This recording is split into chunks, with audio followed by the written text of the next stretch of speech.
जय Shri Krishna friends, welcome to Hari Mukund. आइए आज श्रीमद् भागवत पुराण के छठे स्कंद का 8वां अध्याय शुरू करते हैं। इसमें नारायण कवच का उपदेश दिया गया है।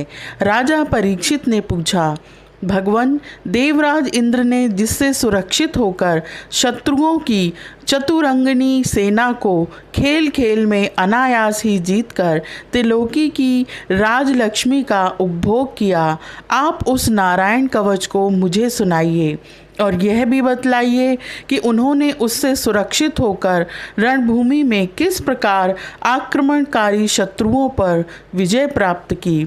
श्री सुखदेव जी ने कहा, परीक्षित, जब देवताओं ने विश्वरूप को पुरोहित बना लिया तब देवराज इंद्र के प्रश्न करने पर विश्वरूप ने उन्हें नारायण कवच का उपदेश किया।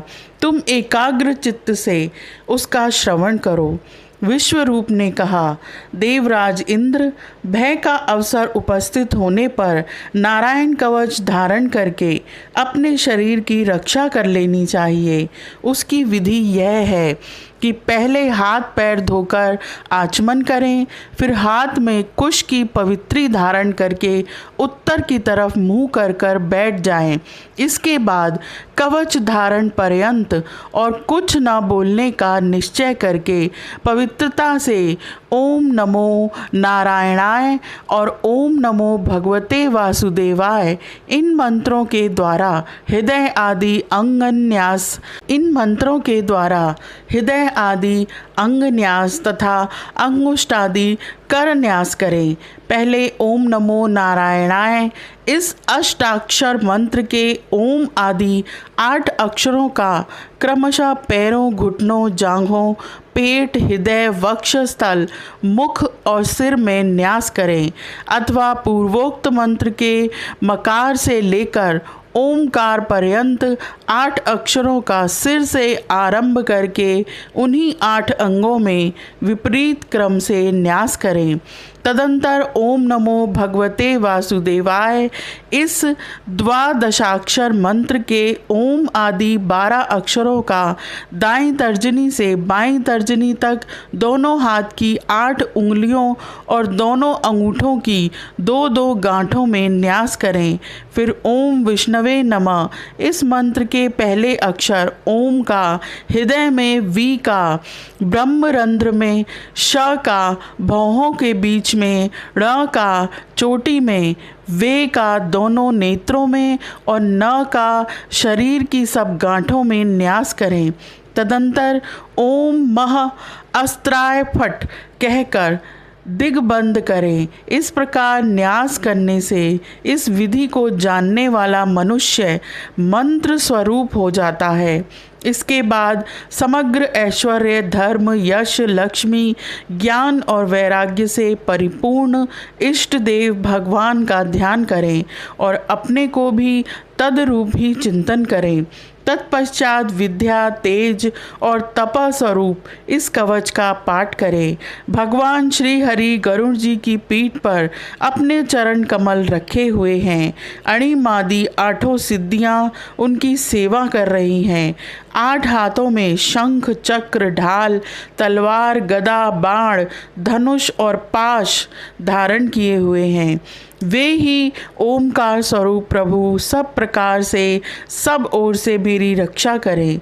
मत्स्य मूर्ति भगवान जल के भीतर जल जंतुओं से और वरुण के पाश से मेरी रक्षा करें। माया से ब्रह्मचारी का रूप धारण करने वाले वामन भगवान स्थल पर और विश्व रूप श्री त्रिविक्रम भगवान आकाश में मेरी रक्षा करें। जिनके घोर अट्टहास से सब दिशाएं गूंज उठी थीं, वे दैत्य युद्धपतियों के शत्रु भगवान नरसिंह किले, जंगल, रणभूमि आदि विकट स्थानों में मेरी रक्षा करें। अपनी दाढ़ों पर पृथ्वी को धारण करने वाले यज्ञ मूर्ति वराह भगवान मार्ग में, परशुराम जी पर्वतों के शिखरों पर और लक्ष्मण जी के सहित भरत के बड़े भाई भगवान रामचंद्र प्रवास के समय मेरी रक्षा करें। भगवान नारायण मारण मोहन आदि भयंकर अभिचारों और सब प्रकार के प्रमादों से मेरी रक्षा करें।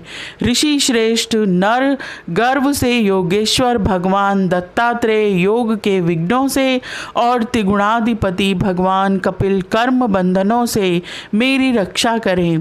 परम ऋषि सनत कुमार कामदेव से हयग्रीव भगवान मार्ग में चलते समय देव मूर्तियों को नमस्कार आदि न करने के अपराध से, देवर्षि नारद सेवा अपराधों से और भगवान कच्छप सब प्रकार के नरकों से मेरी रक्षा करें। भगवान धन्वंतरी कुपत्य से, जितेंद्रिय भगवान ऋषभ देव सुख दुख आदि भयदायक द्वंद्वों से, यज्ञ भगवान लोकापवाद से, बलराम जी मनुष्यकृत कष्टों से और श्री शेष जी क्रोधवश नामक सर्पों के गढ़ से मेरी रक्षा करें।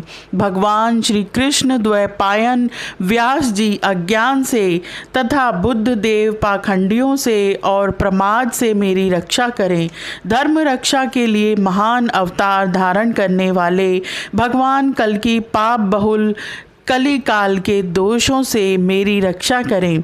प्रातःकाल भगवान केशव अपनी गदा लेकर कुछ दिन चढ़ आने पर भगवान गोविंद अपनी बांसुरी लेकर, दोपहर के पहले भगवान नारायण अपनी तीक्ष्ण शक्ति लेकर और दोपहर को भगवान विष्णु चक्रराज सुदर्शन लेकर मेरी रक्षा करें। तीसरे पहर में भगवान मधुसूदन अपना प्रचंड धनुष लेकर मेरी रक्षा करें। सायंकाल में ब्रह्मा आदि त्रिमूर्तिधारी माधव, सूर्यास्त के बाद ऋषिकेश, अर्धरात्रि के पूर्व तथा अर्धरात्रि के समय अकेले भगवान पद्मनाभ मेरी रक्षा करें। रात्रि के पिछले प्रहर में श्री वत्सलांछन श्री हरि, उषा काल में खड़गधारी भगवान जनार्दन, सूर्योदय से पूर्व श्री दामोदर और संपूर्ण संध्याओं में काल मूर्ति भगवान विश्वेश्वर मेरी रक्षा करें। सुदर्शन, आपका आकार चक्र रथ के पहिए की तरह है। आपके किनारे का भाग प्रलयकालीन अग्नि के समान अत्यंत तीव्र है। आप भगवान की प्रेरणा से सब ओर घूमते रहते हैं। जैसे आग वायु की सहायता से सूखे घास फूस को जला डालती है, वैसे ही आप हमारी शत्रु सेना को शीघ्र से शीघ्र जला दीजिए, जला दीजिए। कमोद की गदा, आपसे छूटने वाली चिंगारियों का स्पर्श वज्र के समान असहन है।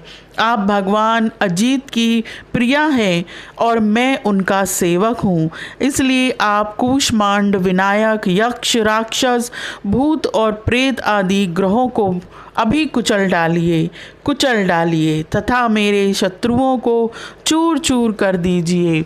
शंख श्रेष्ठ, आप भगवान श्री कृष्ण के फूंकने से भयंकर शब्द करके मेरे शत्रुओं का दिल दहला दीजिए।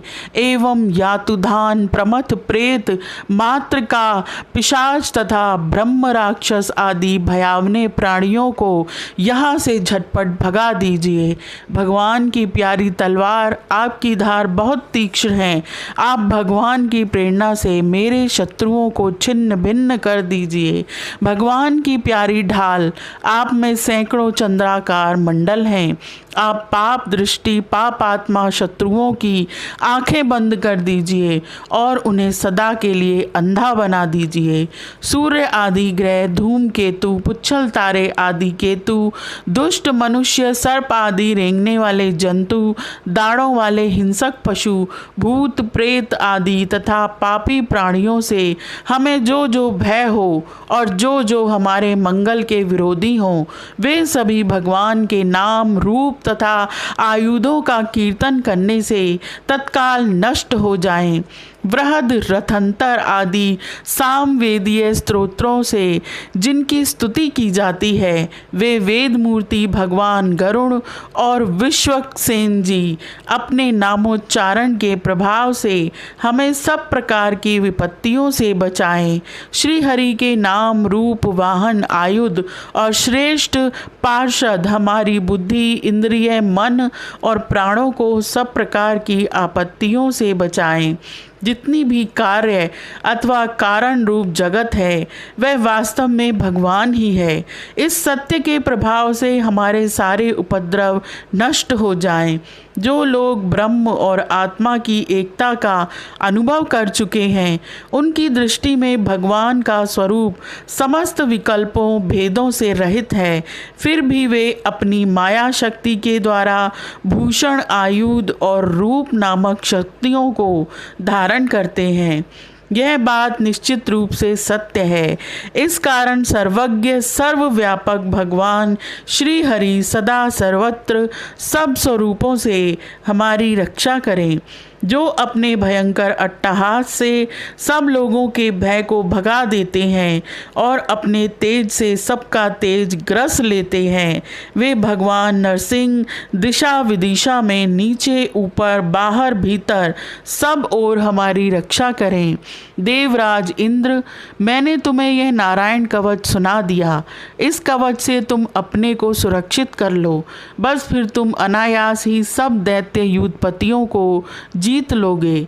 इस नारायण कवच को धारण करने वाला मनुष्य जिसको भी अपने नेत्रों से देख लेता अथवा पैर से छू देता है, वह तत्काल समस्त भयों से मुक्त हो जाता है। जो इस वैष्णवी विद्या को धारण कर लेता है, उसे राजा, डाकू, प्रेत, पिशाच आदि और बाघ आदि हिंसक जीवों से कभी किसी प्रकार का भय नहीं होता। देवराज, प्राचीन काल की बात है कि एक कौशिक गोत्री ब्राह्मण ने इस विद्या को धारण करके योग धारण से अपना शरीर मरुभूमि में त्याग दिया। जहाँ उस ब्राह्मण का शरीर पड़ा था, उसके ऊपर से एक दिन गंधर्वराज चित्ररथ अपनी स्त्रियों के साथ विमान पर बैठकर निकले। वहाँ आते ही वे नीचे की ओर सिर किए विमान सहित आकाश से पृथ्वी पर गिर पड़े। इस घटना से उनके आश्चर्य की सीमा न रही।